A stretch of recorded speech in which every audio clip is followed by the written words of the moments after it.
पंक्तियों अथवा हुई हृदय रुई रुई हल्दी लगाकर गणेश गौरी कलश पर रख दीजिए। ओम इवासु भाषा परवीत आगात शास्त्रेयान भव जायमान तंधीरान सा कव्या उन्नत तोड़ तोड़ कर कव्या उन्नत साध्यो मनसा देवतासु जातो जोसा सा सर्वदूतमास्तस्वा वासोग्नि विश्व रूपगुं संबे सुविभासो सर्वभूषाधिके सौम्य लोक लज्जा निवारण भयपात्य। तुम एक जगह में नवग्रह एक कलश पर सर्वभूषाधिके सौम्य लोक लज्जा निवारण भयपात्य। तो पासी प्रतिगाम शीत बाष्पो संतराणम लज्जा रक्षण परम देहालंकृता शांति प्रथमे वस्त्रम उस वस्त्रम समर्प्याम है ना। यहाँ भी चल। अच्छा हाँ, अब दीपक के पास भी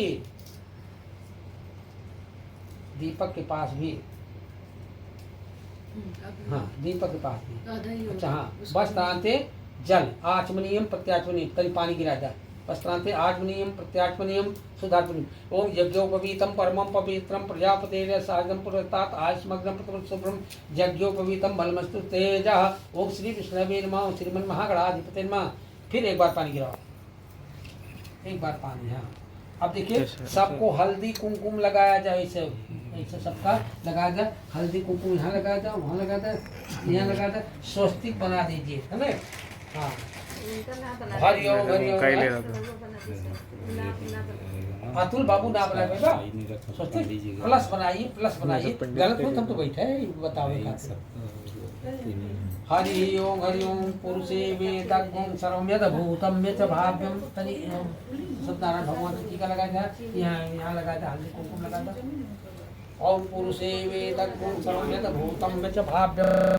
ओम या परेगा अपरा पुष्पाय च पुष्पणि बृहस्पति सुतासनं भूषण हसा ऋतु। अच्छा हाँ बस ऐसे पानी में लेके चढ़ाया जा, एक पान बचा दीजिएगा, एक आधे चढ़ावा बस बचा।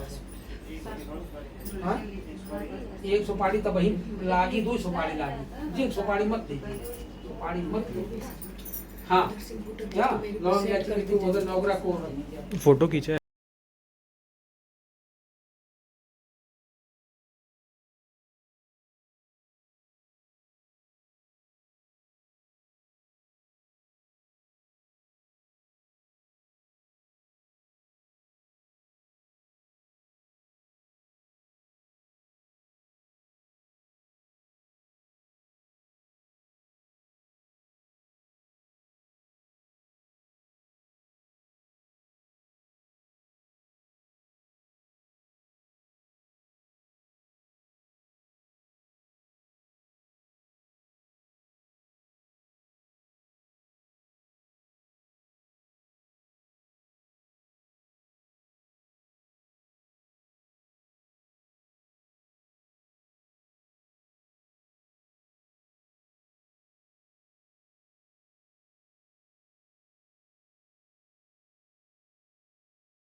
देखिए कितना महिमा थी, ब्राह्मणों का कितना क्षत्रिय सम्मान करते थे। तुरंत नारद जी अपनी शेष सज्जा से उठ करके भगवान विष्णु नारद जी को उस पर ले जाके बैठाए हैं। उनका सत्कार करते हुए पूछा, मुनिराज आज बहुत दिनों के बाद आना हुआ, आप बताइए कैसे आगमन हुआ आपका।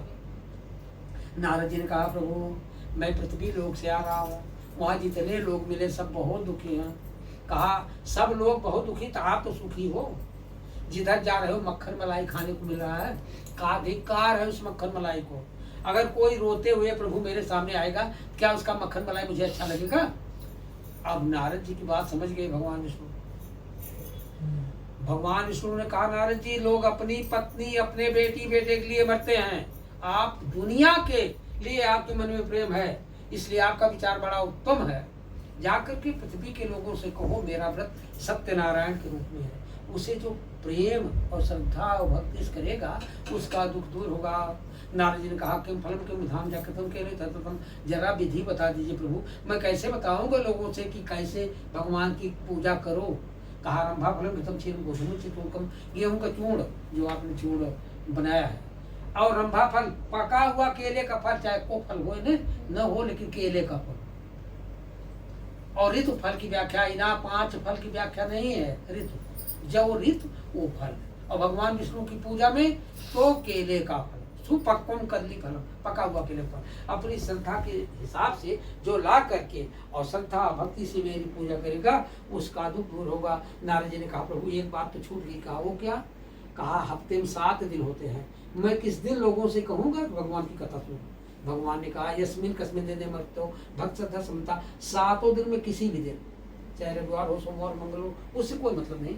जो भक्ति और श्रद्धा से युक्त होकर मेरी पूजा करेगा उसका दुख दूर होगा। जब नारद जी इस तरह से सुन पाए हैं भगवान के श्रीमुख से, तो आकर के पृथ्वी पर प्रचार किए। हर युग में नारद जी प्रचार करते, हर युग में प्रचार किया। तो जिन लोगों ने जैसे भगवान में श्रद्धा लगाया उनको उस तरह का फल मिला। ये प्रथम अध्याय की कथा है।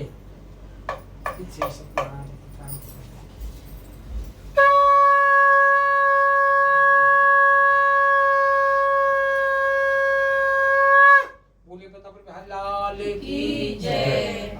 छोड़ दो बेटा यहाँ इधर। हाँ, तुलसी का पत्र हमेशा भगवान बहुत अच्छा बहुत अच्छा। तुलसी पत्र हरदम लेते रहे और पीला फूल पीला अक्षर लेकर दूसरे अध्याय का आप लोग ने इकट्ठा ले रहा है बात छोड़े हैं। अथ द्वितीय अध्याय अथान चक्रवृक्षां सुरद्रुम कश्चित काशी पुरेरम्य हियासित सुरेभ्याम व्याकुल भूता नित्यम ब्राह्मण भूतले उत्तम ब्राह्मण भगवान ब्राह्मण प्रिय ब्राह्मण रूपतम परिचित मातरात किमर्थम भ्रम से भी महीन उत्तम से युक्ता तत्सर्वं सोतुं क्षाम करतां च सतमा ब्राह्मण रामो अद्य ऋतुवान भिक्षाते में ब्रह्म उपाय में जाना कृपया कथय ब्रह्म यदि ब्राह्मण सत्नारायणो विश्वाचार तपलप्रदा तस्तम पूजनम कृतमत्वम यत्कृता सर्वदुःख मुक्तो भवत्वर्णा विधान च तत्साभिप्राय भाष्य एकता। काशी नगरी में वाराणसी में कोई बहुत गरीब ब्राह्मण था। अच्छा आपके नीचे बैठे थोड़ी दिक्कत है का? अच्छा कौन काशी नगरी में कोई बहुत गरीब ब्राह्मण था। देखिए अगर हम सुख भोग रहे हैं बाबू वो हमारे कर्मों का फल है, अगर हम दुख भोग रहे हैं तो किसके कर्म का फल है? वो अभी हमारे ही कर्मों का फल है। जैसे प्रधानमंत्री मुख्यमंत्री डीएम और टाटा अंबानी के घर भी बच्चा पैदा होता होगा और एक झोपड़पट्टी में भी बच्चा पैदा होता होगा। अब बताओ लोग कहते अरे हम करे हैं तो हम राजा भाई की, अरे भाई ठीक है आपने किया, आप बहुत आगे बढ़ गए, लेकिन वो बच्चा क्या बिगाड़ दिया या क्या बना दिया कि राजा के घर पैदा हुआ 10 नौकर लगे उसकी सेवा के लिए, और जो झोपड़पट्टी में पैदा हुआ पैदा होते मच्छर डस मारने लगे। तो हमारे कर्मों का फल है। हम अच्छे घर में अच्छे कुल में पैदा होते हैं, हम सुख उठा लेते हैं, सुख मिलता हमें हमारे कर्मों से और दुख मिलता है वो भी हमारे कर्मों से। एक बार की बात है, जिस समय राम लक्ष्मण सीता वनवासी वेश में अयोध्या से कैकेयी द्वारा उनका वनवास दे दिया गया, राम का वनवास हुआ, तीनों का नहीं हुआ था। वनवासी वेश में पहुंचे प्रयाग, केवट देखा, पहले तो केवट बहुत क्रोधित हुआ, फिर समझाने पर राम के समझाने पर उसे समझ में आया। अब इसके बाद कहा केवल सरकार बताइए, राजकुमार होते महल के राजकुमार चक्रवर्ती राजा के पुत्र सरकार, किसने आपका ये वेश बनाया, किसने बनवास दिया? लक्ष्मण जी इतने क्रोधी थे, लेकिन फिर भी उन्होंने कहा केवल को न को सुख दुख कर दाता, निज कृत कर्म भोग सकता था। न कोई किसी को सुख देता है, न कोई किसी को दुख देता है, सब अपने कर्मों के फल को भोगते हैं। भगवान कृष्ण ने गीता में कहा है, अर्जुन अवश्य में भोक्तव्यम कृतम कर्म शुभाशुभम, तुम्हें अपने शुभ और अशुभ दोनों कर्मों के फल को अवश्य ही भोगना पड़ेगा। उन्होंने कहा जात से ध्रुव मृत्यु ध्रुव जन्म मृतस्या, जो पैदा हुआ वो मरेगा, ये सभी जानते हैं, जो पैदा हुआ वो मरी। लेकिन भगवान कृष्ण ने कहा अपने कर्म के फल को भोगने के लिए फिर आएगा। अगर कर्म फल भोग बाकी है तो फिर जन्मेगा। जब तक माया, तो ये माया की संसार, माया त्यागना इतना आसान नहीं। माया, माँ माने नहीं, या माने जो नहीं वही माया है। यही माया से मुक्त नहीं हो सकता। ये पंची जीव जो है माया से मुक्त नहीं होता। काहे हो जाए अपना काम हो जाए तो हो जाए। देखिए माया भगवान की पत्नी है। माया जो है भगवान की पत्नी है। तू जब तक भगवान में लीन नहीं होगा तब तक माया जो है वो उसको छोड़ेगी। इच्छा पूरी होती जाती है। हाँ, देखिए साधन सीमित है, आनंद आवश्यकताएं अनंत है, लेकिन कभी किसी की इच्छा तृप्त नहीं होती। तो इस तरह से जो है माया हरदम भरमाया। माया के नहीं, साधु संत अंत में जाकर दिख जाते हैं, तो स्थान पर पहुंच देवत्व प्राप्त करते करते दिख जाते हैं, उनको जो है माया लौटा ले जाती है। इतना आसान नहीं है। हाँ, तो काशी का ब्राह्मण एक बहुत गरीब घर में पैदा हुआ, दरिद्र घर में पैदा हुआ। जब 8-10 साल का हो गया तो उसके माता पिता ने कहा बेटा ये भीख मांगने का बर्तन लो और जाकर भीख मांगो, ले आओ, हम लोग को भी खिलाओ, अपने भी खाओ। अब वो बच्चा छोटे पर से भीख मांगना शुरू किया। भीख मांगते मांगते मांगते उसका बचपना बीत गया, जवानी बीत गई, अधेड़ीपन आ गया, बुढ़ापा आ गया, लेकिन कभी पेट नहीं भरा। दोनों टाइम जो भोजन मिल गया। भगवान ने कहा लोगों को उनके कर्मानुसार कभी सुख भी मिलता है, कभी दुख भी मिलता है, लेकिन इतना भागा ब्राह्मण है, इतना इसके भाग पूर्व कर्म अच्छे नहीं है कि जब से पैदा हुआ तब से दरिद्रता ही देख रहा है, आज तक सुख देखा नहीं। ये 4 साल में मर जाएगा तो ये क्या जानेगा सुख भी कुछ होता है, क्योंकि निरंतर इसने दुख ही देखा। जरा इसे सुख दूं, दे दूं, ऐसा विचार करके भगवान एक मनुष्य का रूप बनाए। कब? जब वो भीख मांगने जा रहा था, रास्ते में मिल गए मनुष्य रूप में। कहा कहाँ जा रहे हो? कहा था भीख मांगने जा रहा हूँ। उस प्रभु ने मनुष्य रूपी भगवान ने कहा क्यों भीख मांगते हो? कहा भीख न मांगो तो बच्चों को क्या खिलाओ, दिन में तो कुछ नहीं मिलता, 24 घंटे में शाम को एक टाइम भोजन की व्यवस्था हो पाती भीख मांगने से, तो अगर मैं भीख न मांगू तो मेरे बच्चे उपवास करेंगे। भगवान का प्रण है। अरे सन्मुख हो ये जीव मोहि जब ही और जन्म कोटि अघ ना सही तब ही। अगर जीव मेरे सन्मुख आ जाए तो करोड़ों जन्म के पाप को नष्ट कर दूं। लेकिन क्या, जब वो समझ रहा है कि भगवान मेरी गरीबी दूर करने के लिए आए हैं, मनुष्य बनाया, कहता है मेरी गरीबी दूर करने का कोई उपाय हो बताइए। तो उस मनुष्य रूप में भगवान ने कहा भगवान विष्णु का व्रत है सत्यनारायण के रूप में, उसे तुम प्रेम और श्रद्धा से करो तो तुम्हारा दुख दूर हो जाएगा। कहा तो कैसे करूं?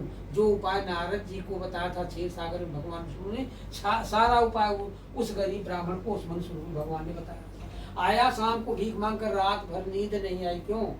कि कल कितनी जल्दी सुबह हो जाऊं भीख मांगने, जो मिलेगा वो भगवान की कथा में ही लगा। उसने मान दिया, उसने मन से मान दिया कि जो भी मिलेगा कल भीख मांगने से वो भगवान की कथा में लगाऊंगा। जब ऐसा मानकर रात भर सोया नहीं, भोर में 4 बजे उठ गया भीख मांगने के लिए। जाता उस दिन उस ब्राह्मण को बहुत मिला भीख मांगने से, बड़े प्रसन्न मन से सारी पूजा की सामग्री ले आकर और ब्राह्मण को बुलाकर भगवान की कथा सुना। तो मैं आप लोगों को कहना चाहूंगा, न बनते देरी है बाबू, न बिगड़ते देरी। बनते तो 1-4 महीने 2 महीने लगते हैं, बिगड़ते 1 मिनट नहीं लगता। कहा कैसे?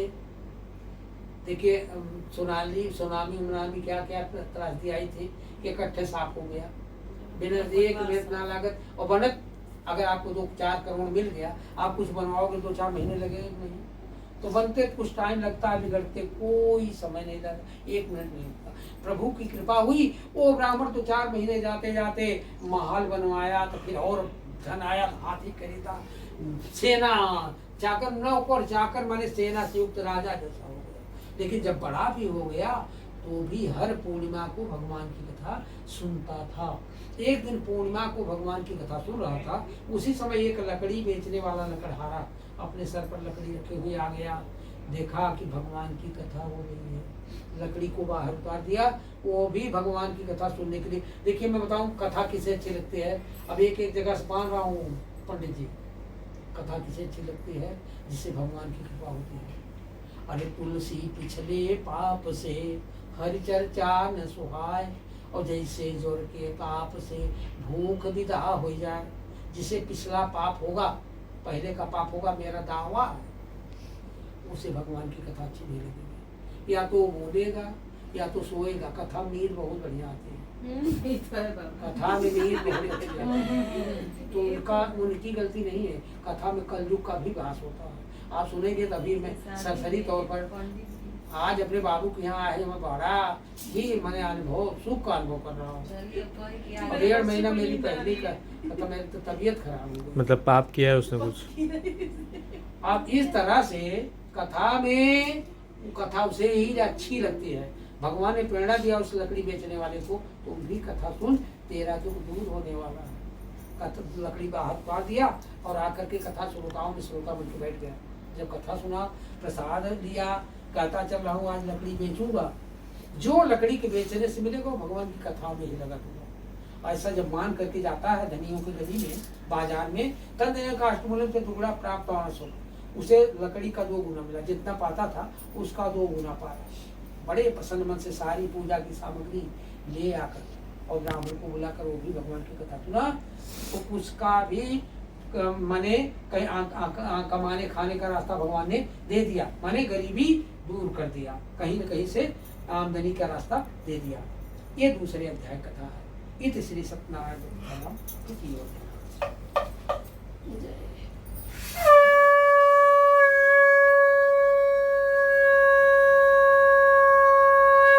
बोले बंदा लाल की जय। हाँ, फिर तीसरे अध्याय की है।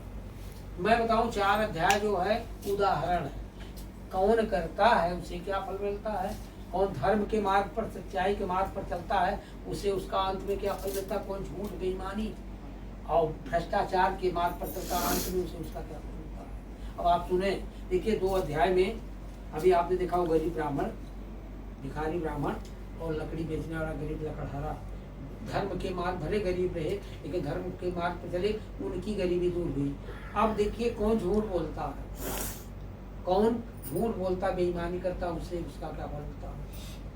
अथान पूरा चोल काम को नाम लिखती आसित महामती जितेंद्रिया सत्पाजी देवदेवल अंकुते दिने दिने धर्म और विधान संतोष से सुधी बाहर जाकर स्वरोधा सरोज प्रकाशती भद्र चिल्ला नदी के सत्सव तमाचन सात्विक समाज चाची मारी जात को तेरे कई पर पुता नम संसार करते रहता जगह में बोलते इसका सब तम वाच बिनाता हजरात केवल दम को तेरा भक्त तेसा प्रकाशन पुता स्वयं स्वतंत्र शांत शांतम राजभाई पूजन कृत्य साधु मुस्लिम तेसा दंता सोए साधु पुत्र काम्या भूपस्य विचम सुता साधु पूर्वजा पूर्वबाद साधन सर्वं कथे निरायण करे च तम नमः संकीर्तना है तस्मात् जाति दम तदो निबित बाजा सांदो निर्माता बाहर जाई करतम सर्वं वर्तत सतताकम तदागतम करिचा नेतामिन संधि एक लीलावती प्रासाद सत्रमा एक अस्मिन् दिवसे तस्भाजा लीलावती सती भक्ति तरन चिताभूत प्राणा कर्मणि सा भक्त सा भाजा सब कथाता तस्मिन् मास वर्तत सा कन्यारत न्याय दिने दे सावा विद शुक्ल पक्षी शास्त्री नाना क्लौती चेतनाम प्रमुक्तन बोल जाति का सोन्यम धर्म क्या ना क्रोध के मतम पुरातन गम साधु व्यास में तो साप शाम तुम कि जा भाजा सासा जगम नगरम प्रति। देखिए एक उल्कामुख नाम के राजा थे जो भद्रशिला नदी के किनारे बहुत सुंदर सा मंदिर बनाया, वहाँ रोज भगवान की कथा प्रतिदिन सुनते थे और रोज अपने राज्य के ब्राह्मणों को गरीबों को दान दिया करते थे। हेलो, उसी समय हेलो? उस जमाने हाँ, में चाची। एक कंजूस बनिया जिसका नाम था साधु। मैं प्रवीण बोल रहा हूँ। साधु नाम का बड़ी, जब कागज की नोट नहीं चलती थी, नहीं पूजा पे बैठे हैं ना। नहीं चलता था, तब वो करोड़पति हाँ, सत्यनारायण सोने भगवान। चांदी के सिक्के नाव में सोना चांदी धर करके हाँ हाँ दो व्यापार करने के निमित्त, माने व्यापार करने के लिए उसी नदी के माध्यम हाँ। से उस मंदिर मैं के पास- बोलता हूँ उनको फ़ोन करने के लिए, मैं बोलता देखा यहाँ कई हजार लोग हैं। जब देखो क्या बात है। हाँ, चाची नाव वाची को है, नदी के किनारे 2-3 बांध है। आंटी लोग हैं बलिया बस। में भी गंगा जी हैं। वहाँ से कितना दूर हाँ। पड़ते हैं? बलिया में हाँ माझी गया था कितना दूर पड़ते हैं? बस 3 किलोमीटर। बस तो बड़ा सौभाग्य है उसकी पत्नी को गर्भ रहता। 10वें महीना एक सुंदर सी लड़की पैदा हुई। जब सुंदर सी लड़की पैदा हुई तो पत्नी ने कहा, अरे सेठ अब तो संतान पैदा हुई। देखिए पुरुषों की अपेक्षा पत्नियां ज्यादा धार्मिक होते हैं। 100 में 99 स्त्री धार्मिक होती हैं और 100 में 50 है पुरुष। जेकर पति पत्नी दोनों धार्मिक हों, भगवान की बहुत बड़ी कृपा। पति पत्नी दोनों धार्मिक हों, प्रभु की बहुत बड़ी कृपा। ये दुनिया नहीं है जागीर किसी बाबू। आज यहाँ रहेंगी, लक्ष्मी का नाम एक चंचला भी है। आज यहाँ कल वहाँ चले जाएंगे, परसों वहाँ चले जाएंगे। उनका नियम है। राजा रंग होता है, रंग राजा होता है, नियम है, प्रकृति का चलता रहता है। पत्नी ने कहा, अरे सेठ आज चल तेरा इंतजार करता हूँ। उस लड़की को पैसे बढ़ाया, जैसे उजाले पक्ष में चंद्रमा रोज बढ़ा था ना, 15 दिन में पूरा हो जाता उजाले पक्ष में चंद्रमा की कला के समान बढ़ी, जिसके कारण उसका नाम कलावती पड़ा। वो लड़की 10 साल में सुंदर सी युवती हो गई, विवाह लायक। तो पत्नी ने कहा, अरे सेठ बेटी विवाह लायक हो गई, इसका विवाह भी ढूंढोगे कि या बिजनेस ही करते रहोगे? तो उसे तो अपने बिजनेस से समय मिलता नहीं था। नौकर से कहा, जाकर मेरी लड़की के अनुरूप पर ढूंढो। नौकर जाता कहाँ? कांचन नाम की नगरी में जाता है। वहाँ एक सुंदर से बनिए का लड़का मिल गया, उसे लेकर आता है। देखो सेठ जी, ये आपकी लड़की लायक है कि नहीं? सेठ कहता तो बड़ा सुंदर लड़का ढूंढ के लाया। तो जब हम लोग अपने बेटी बेटे का विवाह करते हैं तो सत्यनारायण पूजा करते कि नहीं करते? और एक पूजा करते हैं, वो कौन पूजा है? मातृ पूजा। मातृ पूजा देखा है, ये न जाने। देखिए मातृ पूजा हमारे पितरों की पूजा है बहुत सारा। 2-3 घंटा लागत, जो कोहबरवा पूजा होता है 2-3 घंटा लगता है। लेकिन उस समय जजमान भी अकता जाता है, ब्राह्मण भी दिन भर बोलत बोलत परेशान हो जाता है।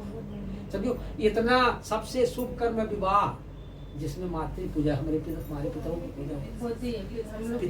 हम लोग पितरों की पूजा होती है। का करिए पंडित को पूछना है, कुछ टाइम है ना, घर बारात के इंतजाम कर जाना है।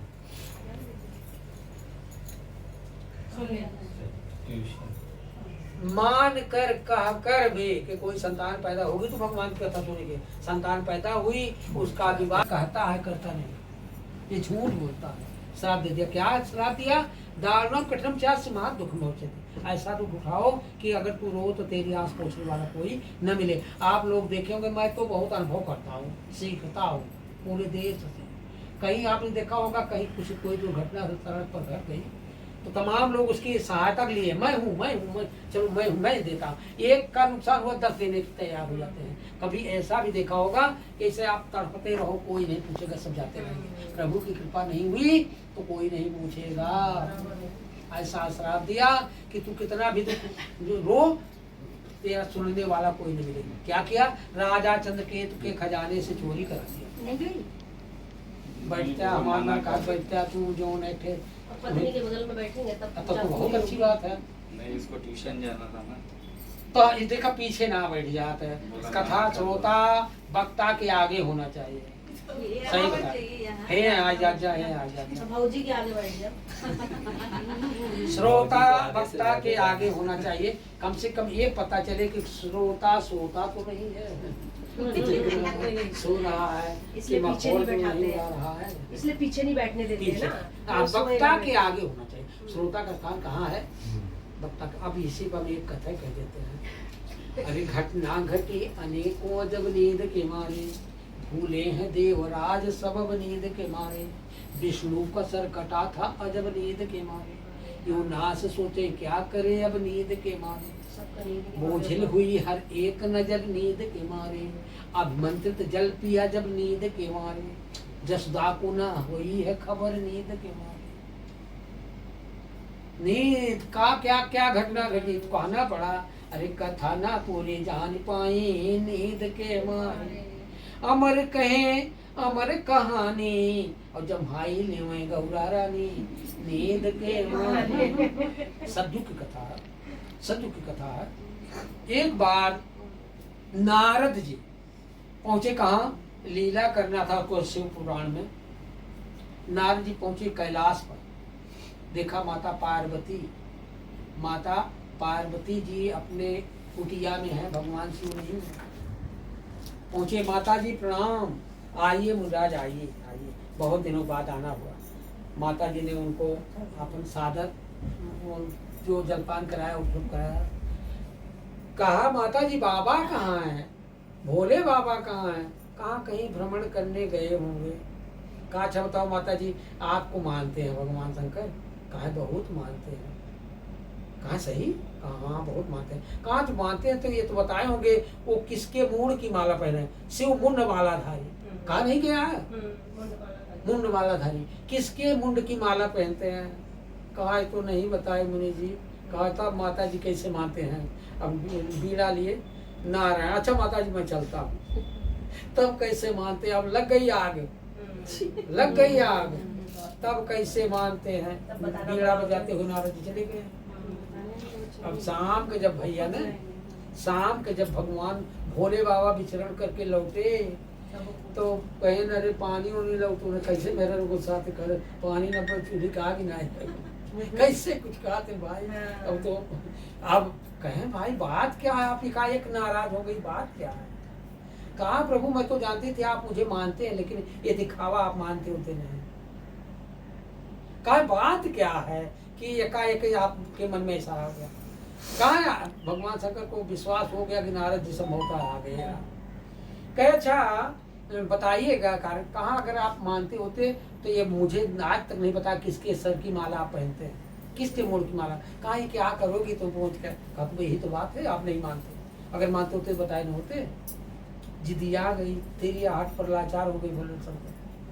कहा कि ये किसी दूसरे के सर की माला नहीं, ये तुम्हारे सर की माला, तुम्हारे सर की माला है। कहा वो कैसे। कहा जब तुम मर जाती हो तो मैं तुम्हारे सर का काट कर माला बना लेता हूँ। कहा वो आप। कहा मैं नहीं मरता। कहा क्यों।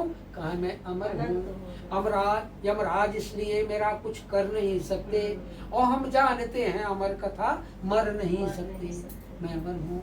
कहा प्रभु जो अमर हैं और आपके साथ मुझे हर युग में आना पड़ता है, तो मुझे क्यों नहीं अमर किया प्रभु। अब उनके हट के कारण भगवान शिव लाचार हो गए अमर कथा सुनाने के लिए। ये किस इसलिए आया कि वाचक के सामने होना चाहिए श्रोता का स्थान। अब भगवान शंकर ने त्रिशूल से कहा है, त्रिशूल जी व्यवस्था की जाए कथा की। एक बरगद के पेड़ के नीचे मृगशाला बिछाई गई, भगवान शिव बैठे उस पर और माता पार्वती सामने बैठी। इसी सामने के नाते ही कहा थे, सामने बैठे।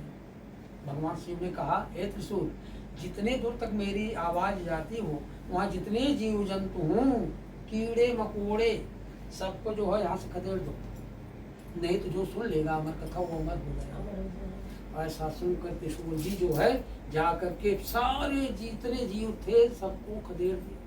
लेकिन उसी पेड़ के कोटर में घोंसला था, घोंसला उसका तोते का, उसमें अंडा था, अंडा में जान नहीं पड़ा था। तो त्रिशूल जी आकर के बताए प्रभु जितने जीव थे मैंने सबको खदेड़ दिया, आप कथा कहने का अच्छा अवसर आ गया है। भगवान शिव ने कथा शुरू किया, ऐसे वो अंडवा फूट गया, बच्चा हो गया। और वैसे तोता का बच्चा पकड़िए, बड़े तेज सी करते हैं, सी की आवाज करते हैं, वो बच्चा सी कर रहा है। और भगवान शंकर कथा कहे जा रहे हैं कि पार्वती जी हुंकारी भर रही हैं, हुंकारी नहीं भर रहे थे, उनको कथा में नींद आ गई। कथा सुनते नींद आ गई, तो लिखना पड़ा अरे कथा ना पूरी जान पाई नींद के मां। सारी कथा उसने सुन ली, सारी कथा उसने सुना। अब इसके बाद जब कथा खत्म हुई तो भगवान शंकर ने और पार्वती झोंकिया उठी, अरे प्रभु कथा तुम सुनी तो आए। भगवान शंकर ने कहा अगर आपने कथा नहीं सुना तो हुंकारी कौन भरा, तो धर ध्यान शिव ने देखा तो सच्चा नजर आया, और बट वृक्ष पे एक तोते का बच्चा नजर आया। कह रहे त्रिशूल, अरे देखो देखो देखो, सुना उसको मार डालो। त्रिशूल पार्वती, इधर पार्वती जी कई प्रबंध में तो सुनी नहीं पाई। अब देखिए पार्वती जी कथा के सत्संग के कारण, संसर्ग के कारण उसी कभी से पार्वती माता के बाद कोई अवतार नहीं हुआ, नहीं है ना। तो लास्ट पार्वती जी है। अब इसके बाद जो है त्रिशूल जी खदेड़ लिए तोते के बच्चे को, वो भाग चला। जब त्रिशूल खदेड़े वो भाग चला। गंगा जी में व्यास मुनि की पत्नी सत्यवती जी नहा करके जैसे अर्घ के लिए ओम कर रहे, उनके मुंह में चला गया। अब इसके बाद त्रिशूल चक्कर काट के चले आए, उनका जोर नहीं चला। आकर सारा वृत्तांत शंकर जी को बताया। अब यही पास यही कहा था, इतने कहते आगे ना कहा, दूसरा कथा कहा, अब वो छोड़ देते हैं। और हर युग में कथा का प्रभाव हुआ है। राम विजय कथा कहां विभीषण, राम विजय कथा कहां विभीषण, और तेरी आने पकड़ी चारपाई नींद के मारे। राम विजय जब करके लंका पे आए तो विभीषण को राजा बनाया। उनकी विभीषण की पत्नी का नाम था शर्मा। अब वो पूछत रहे, विभीषण बता रहे थे, वो सो गई। फिर ये त्रेता की बात है। द्वापर में आप सभी लोग जानते हैं, पढ़े लिखे सब है, हम ही थोड़ के पढ़े हैं, तो सब ज्यादा पढ़ेगा। वीर हो भेद अर्जुन समझावे, और सुभद्रा नहीं ध्यान लाई नींद के मारे। ये पढ़े हुए तो जो भी पता चले। लेकिन हम कथा ना का तो खाली लिखे तो थोड़ा कलयुग में झलकारी सब भेद बतावे, रानी जी नाही ध्यान लाई नींद के मारे, और लक्ष्मी जी वही मात खाए नींद के मारे। झांसी की रानी की जो बहुत विश्वास पात्र थी झलकारी, सारा भेद बताती थी। और वहीं उनको भी नींद आ गई और झांसी के किले पर कब्जा हो गया अंग्रेजों का। अच्छा हाँ, तो ज्यादा हाँ, तो कथा कहाँ पहुंची देखिए। अच्छा, अब तीसरे अध्याय में जब वो कहता है कि महाराज इसके करने का फल क्या है, ये तो पहुंचेगा और आगे। संतान पैदा हो गई, उसका विवाह किया, विवाह करने के बाद दोनों व्यापार करने के, ससुर दामाद व्यापार करने के लिए भगवान देख रहे हैं कि कहता है करता है, झूठ बोलता है। क्या किया, राजा चंद्रकेत के खजाने से चोरी करा दी। चोर असली नहीं थे, जैसे हम स्वप्न देखते हैं आंखुली, तो कुछ नहीं। चोर सोना चांदी खजाने से लूट के भगे। जहाँ ससुर दामाद सोना चांदी लेकर ना हो गए मौजूद है, वही तो चोर अंतर ध्यान हो गए। तब तक राजा के सैनिक आ गए, वो असली आगे गए। देखो चोर भी मिल गए, माल भी। ये लाख दुहाई दे सरकार, हम चोर नहीं है, हम व्यापारी, हम व्यापार करने जा रहे हैं। कहा भी लूट के लेके आ रहे हो, चोर नहीं हो। कि इतना दुहाई दिया, एक सुनवाई नहीं हुई। इनको घसीट के ले जा करके राजा चंद्रकेत के जेल में दोनों डाल दिए गए, जेल में, कारागार में। और धन जितना था राजा चंद्रकेत को खजाने में जब्त कर लिया गया। देखिए दिन में ये घटना घटी, और आज में रात में कौन घटना घटी, जो धन सेठ जी रख के आए थे, माँ बेटी जितना चाहो खाओ, कोई कमी नहीं है। बहुत पैसा गिरा, पैसा उसी में चिपका है। जितना माँ बेटी जो भी खाना हो, किसी चीज की कमी नहीं है। हुआ क्या, चोर आए, दिन में वो घटना घटी, जेल में हो गए ससुर दामाद, और माँ बेटी चोर आए उसी रात। जितना धन दौलत सोना चांदी लिए लेवे किए, खाली लोटा लिए लेवे किए, गेहूं चावल भी खा ले गए। यानी सुबह हुई खाने के लिए लाले पड़ गए। माँ बेटी खाने के लिए मरने लगी। अब जब कोई भीख खाने बिना मरेगा, भीख नहीं मांगेगा। अब माँ बेटी खाने बिना मरने लगी, तो अब भीख मांगने लगी दोनों माँ बेटी। एक दिन बेटी भीख मांगते भागते न्यू पनवेल पहुंची। बाबू अतुल भगवान की कथा सुन रहे थे, तो सोचा आज 25 बिल्डिंग जाने की आवश्यकता क्या है, तो मेरी सारी आवश्यकता एक घर से पूरी हो जाएगी। भगवान ने प्रेरणा दिया, तुम भी सुन, तेरा दुख दूर होने वाला है। वो जो है कथा श्रोताओं में श्रोता बन के बैठ गई। जब कथा सुनी, प्रसाद पाई, कुछ सीधा पाई, कुछ दक्षिणा पाई, लेकर जब अपने घर गई तो 1 घंटे रात चली गई थी। जब 1 घंटे रात को पहुंची तो माँ पूछती है, पुत्र किमते मनस बरते। अरे बेटी तू इतनी देर तक कहा, तो तेरे मन में क्या विचार है जो इतना देर किया। बेटी बोलती मेरे मन में कोई भी गलत विचार नहीं है, भगवान की कथा हो रही थी, वही सुनने लगी जिसके कारण विलम्ब हुआ। तब माँ को याद आया, अरे बेटी हम और तेरे पिताजी भी यही माने थे कि अगर भगवान की कथा हमारी संतान पैदा होगी तो भगवान की कथा सुनेंगे, तू पैदा भी हो गई, तेरा विवाह भी कर दिए, हम लोग भगवान की कथा आज तक नहीं सुन पाए। चलो कल जो भीख मांगने से मिलेगा वो भगवान की कथा में ही लगाएंगे। ऐसा मानकर वो माँ बेटी भी जब जाती है भीख मांगने, उनको भी ज्यादा मिला। बड़े प्रसन्न मन से सारी पूजा की सामग्री ले आकर और ब्राह्मण को बुलाकर भगवान की कथा सुनने लगे। जैसे संकल्प, मैंने आपको संकल्प पान पर दिया था ना, संकल्प माने एड्रेस, पता। जब तक आप चिट्ठी पर पता नहीं लिखोगे तब तक चिट्ठी कहीं नहीं जाएगी, वही डाक खाने के पोस्ट बॉक्स में रह जाएगी। ये पता हम क्या कर रहे हैं पहले पता होना चाहिए। जैसे ब्राह्मण ने संकल्प किया कराया, तैसे इधर संकल्प हुआ, माँ बेटी बैठ के कथा सुने, इधर संकल्प हुआ, तैसे उधर टेलीफोन कर दिया। कौन? भगवान ने। किसको? राजा चंद्रकेतु को टेलीफोन कर दिया। आप लोग कुछ नहीं बोलोगे, टेलीफोन कर दिया। आकाशवाणी किया था, टेलीफोन अंग्रेजी है, आकाशवाणी संस्कृत है। आकाशवाणी किया, बंदिनो मोचे प्राता बढ़ती सत्वा देयम धर्म चतुर्श्रम गृहीतम यत्वा न नोच यत्वा नाचिसाम समाज धनपुत्रम। हे राजा, वो जो दोनों बंदियों को बंद किए हो उनको छोड़ दो, मैं तुम्हारा राज धन दौलत सब नष्ट कर दूंगा। जब राजा इस तरह से आकाशवाणी सुनते हैं तो अपने मंत्रियों को बुलाते, देखो मेरी जेल में कौन दो लोग बंद हैं जिनके विषय मैंने ऐसा आकाशवाणी सुना। वो बुलाए गए, उनके दाढ़ी बाल इतने बड़े बड़े हो गए थे, एक कपड़ा उपड़ा सब फट गया था। राजा ने कहा भगवान का कहीं न कहीं से तिरस्कार किया, अपमान किया, जिसके कारण ये दंड भोगना पड़ा। अब तुम्हें कोई दंड नहीं है, अब तुम्हें कोई दंड आगे नहीं मिलेगा।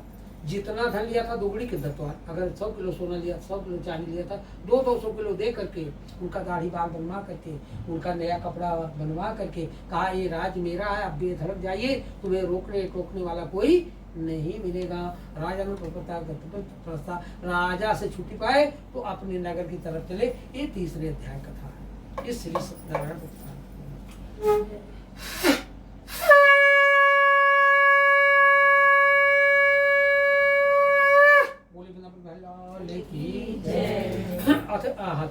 चतुर्थ अध्याय के लिए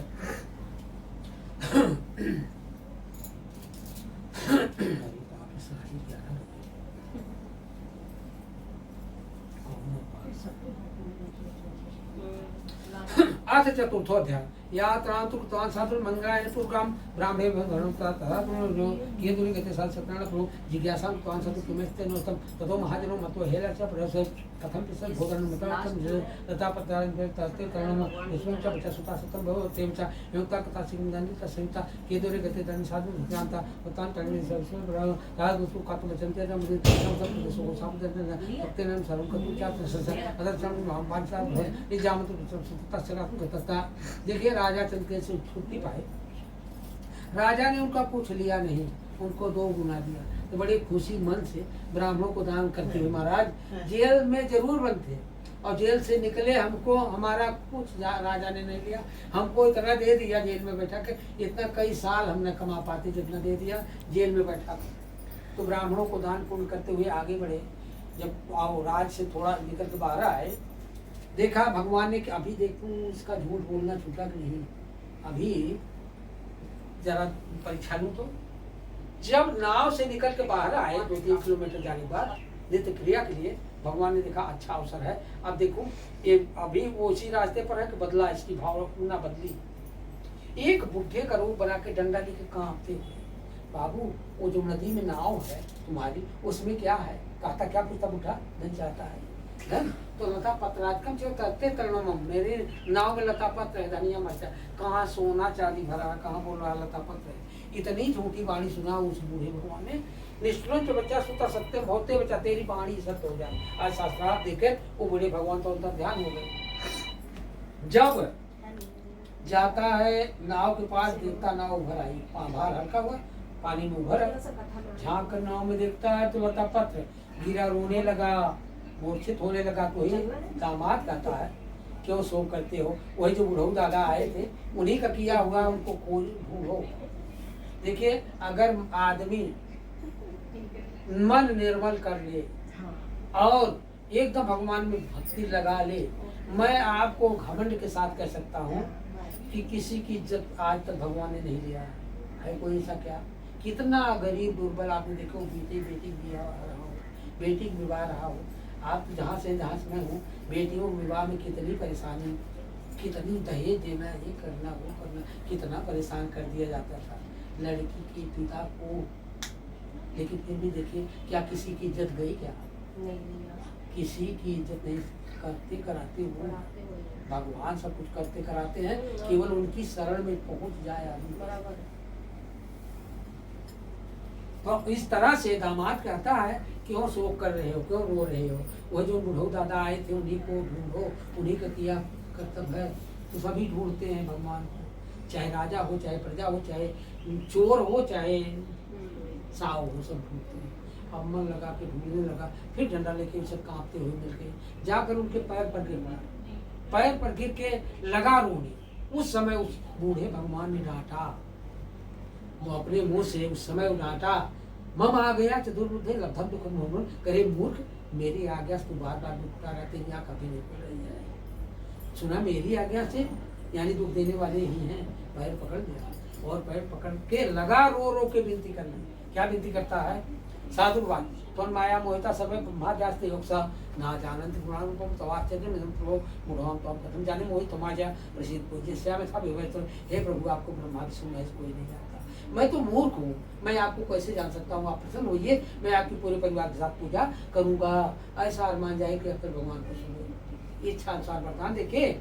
वो तो बूढ़े भगवान तो ध्यान हो गए, नाव के पास आता धन दौलत जैसे पहले था वैसे भर गए। नाव लेके चला, अपने गांव के करीब आया, देखा कोई पहचानी, कहा जाकर मेरे घर बोल दो सेठानी से सेठ जी आ गए घाट पर। इधर महादेवी भगवान की कथा सुन ही रही थी। जब आदमी बोलता है सेठानी सेठ जी आ गए नदी पर, तो सेठानी बूढ़ी वाली तुरंत चल दी, अपनी बेटी से तुम भी चल दिया। बेटी कहती पंडित जी जरा 5 शंख जल्दी बजाओ, जल्दी बजाओ। कहा पंडित ने कहा जैसे रोगी के मन भाव वैसे भाई बताओ, कौन चिल्लाए भाई। और कभी कभी कट जाता है, जो कि जीवन मरण का सवाल बन जाता है। ठीक है भाई। अब उस लड़की को इतना उतावला बनाया, न तो भगवान को सर झुकाया, न तो प्रसाद लिया, सारा कुछ अपमान कर करके जो वो लड़की भागी अपने पिता और पति को देखने जा रही है। हुआ क्या? उसके देखते देखते पानी में डूब किनारे पहुंच कर विलाप कर रो रही है। और ये भगवान, अभी तो मैं भगवान की कथा सुन के आ रही हूँ, कौन सा ऐसा अपराध हुआ जो इतना बड़ा दंड मिला? ना जाने का सदैव सदैव महात्मा जाकर कह सकते हैं। कौन आपके महत्व को जान, भगवान के महत्व को जान सकता है? अभी तो मैं भगवान की कथा सुनते आ रही हूँ, कौन ऐसा अपराध हो गया इतना बड़ा दंड मिला? जब बार बार रो रही है तो फिर भगवान ने आकाशवाणी किया, प्रसादम त्यक्त्वा कन्या पतुम दर्शन सुनाता अतो विश्वभूतस्य कन्या जमुता प्रसादम त्वा सायाचित्ना लभ्यति सुधा सर्वभूषिता। मेरे प्रसाद को छोड़कर आई, इसलिए ऐसा हुआ। घर जाए और प्रेम से प्रसाद खा के आवे तो दर्शन होगा, नहीं तो ही। जब लड़की इस तरह से आकाशवाणी सुनती है, तुरंत हवा की गति से आई, 5 बार माथा टेका भगवान के सामने, और बड़ी प्रेम, इतना प्रेम न हुई, इतना प्रेम नहीं होगा, बड़ा प्रेम। जब गई अपने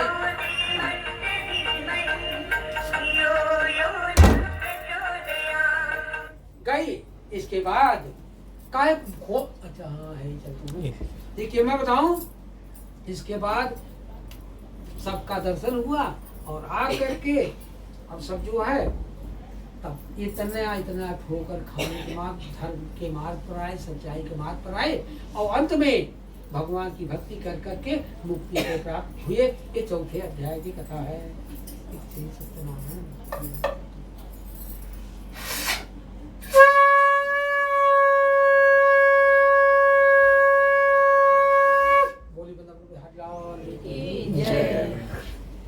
अब 5 अध्याय कथा 1 मिनट का है पारायण करना, और बोला जाए 5-7 दिन में कथा ना खत्म हो। बोला जाए 5-7 दिन में कथा ना खत्म हो। अब तक उदाहरण रहा, अब ये कथा है जो वो सुना था, साधु बनिया की कथा जो सुना था ही है। अब देखा हमें थे बोल दे ठाकुर हमें ढेर जन बांट लिया, छत्री ढेर है। अच्छा यहाँ पर छतरी, हाँ बराबर छतरी ज्यादा है। पंडित भी ज्यादा है, पंडित जी। पंडित कौन कौन है? तीन ही है। ये दोनों लोग पंडित हैं, वो पंडित। हाँ? वो मैं अच्छा, और बाकी क्षत्रिय ज्यादा है ना? बड़ी खूब। देखा ठाकुर जी की महिमा अपार, ठकुराए सर पे चढ़े। अब देखा कथा कह देते, ये कथा मैंने कह दिया, आप कहोगी तो इसको कहो। अथ पंचमोध्याय लिया, अच्छा तुम लिया।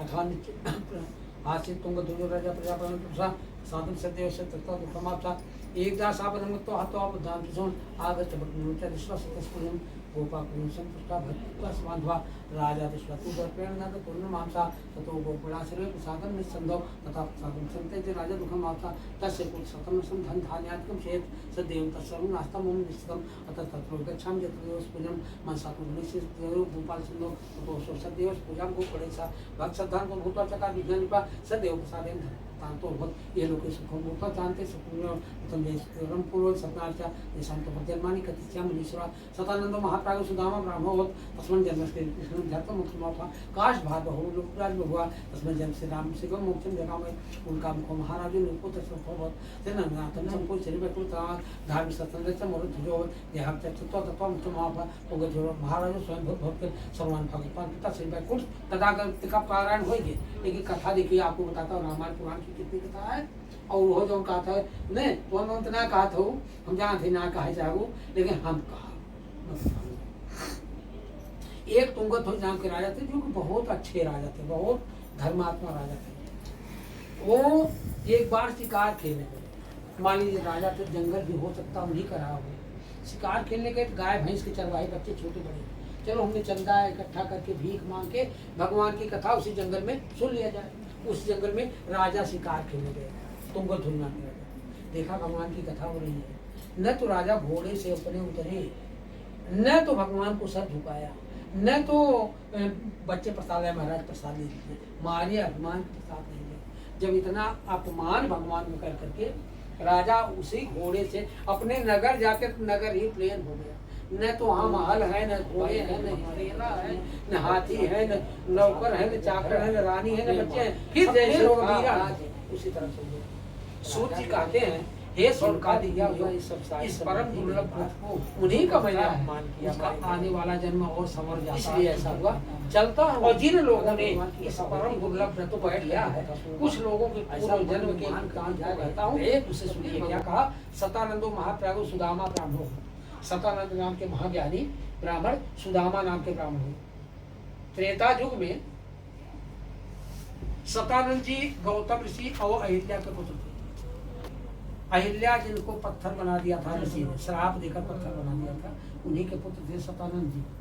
ये राजा जनक के, मिथिला में राजा जनक के गुरु थे। वही त्रेता वाले सतानंद जी द्वापर में सुदामा नाम के ब्राह्मण थे। सुदामा जी पोरबंदर में पैदा हुए थे। अभी मैं कमोठा में कथा बोल रहा था आज 2 महीने पहले, एक कथा दूसरी कथा काश बार बहुआ, जो दूसरे अध्याय में लकड़हारा था, लकड़ी बेचता जो आगे कथा ब्राह्मण वो केवट राज निषाद है। अच्छा बताओ राम की ओर संवाद है कि ना है? परम देव पांडे बोल मागी ना पोरबंदर में जाना कही तुम्हारा मैं जाना क्या मतलब। द्वापर में भी ब्राह्मण तो हरि जा नीला, लेकिन देखिए अब कृष्ण सुदामा की लीला है, मैं जानता हूँ क्या मतलब। दिलाओ याद में प्रभु आपको पूरा जमाने का केवल बोल रहा है, बहुत तेरे कराई कहे सीता 18,000 इस्लाम नहीं तो अध्यक्ष आ जाएंगे तो मुझे जाने नहीं देंगे, जल्दी गंगा पार कर दो। कहा सरकार इतनी जल्दी क्या है, ऐसे जाओगे? आपका तो मैं सदयुग से इंतजार कर रहा हूँ सरकार। कहा दिलाऊं याद में प्रभु आपको पूर्व जमाने का, अब गवाही आप तीनों मूर्ति हैं उस ठिकाने का।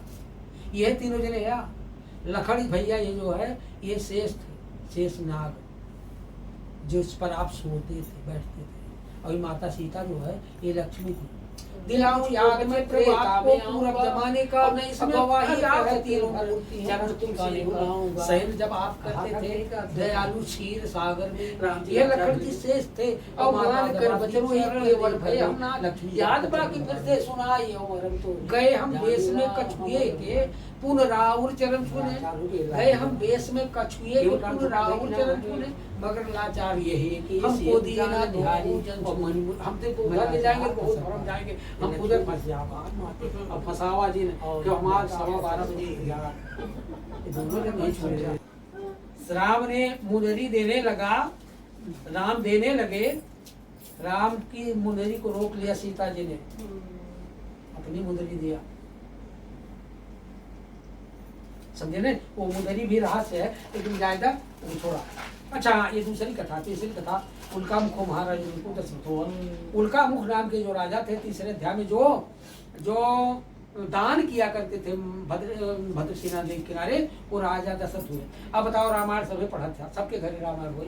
राजा दशरथ के कर पुत्र है, कैसे युवराज बनाए गए, कैसे उनसे हत्या हुई गई, कैसे उन्हें श्राप मिला, कैसे उनका विवाह है, कैसे वो विवाह भय बाद बहुत दिन तक तीन जन्म तक 3 काल तक निर्वसिया रहे, कैसे उनको वंश मिला, कैसे बच्चों का राज की जगह वनवास हुआ, कैसे सीता हरण का। मैं तो हेडिंग दे रहा हूँ ये रामायण की कथा तीसरी। चौथी धार्मिक सत्संग से मोर धुरो, धार्मिक सत्संग जाना मोर धुरो समझ तो एक सुंदर स्थापित हो गया समुद्र के किनारे। आगे से लकड़ी काट जाने की अंश है ये चौथी कथा।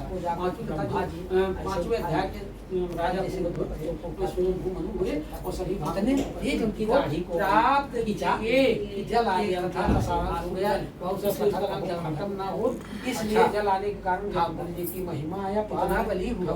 मैंने कहा न भैया सबको देखिए, जिस समय भगवान शिव के अंश से वो कथा और ये जाता है, तो इस तरह से भगवान शिव से ही उस अंश से बहुत दिनों तक शंभुकीन संग्राम अपारा, धनुज महाबल मरई न मारा। भगवान शंकर से कई वर्ष जीते, लेकिन वो महाबली मरता नहीं था। कहीं क्यों नहीं मरता था? अरे परम सती असु राधिप नारी और ते ही बलता ही न जीता पुरानी। अब देखा छलिया भगवान का की छल कर टारो तास व्रत सुर कारज प्रभु कीन, जब सोई जानिस मरमास साप कोप कर दीन। भगवान शंकर वो विष्णु क्या करते हैं, इधर संग्राम में युद्ध स्थल में भगवान शंकर और जलंधर से लड़ाई हो रही है, उधर चले गए उसके घर उसकी पत्नी का नाम था वृंदा राजकुमारी थी। चले गए, कौन जलंधर का रूप बना करके चले गए, उसका छल किया। जब छल किया इधर मारा गया, जलंधर मार दिया गया उसी में। जब उसने जाना वृंदा ने कि भगवान विष्णु है मेरे साथ छल किए, उसने श्राप दे दिया, जाओ तो पत्थर हो जाओ।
जो है मैंने ऐसा किया तुम्हारे साथ।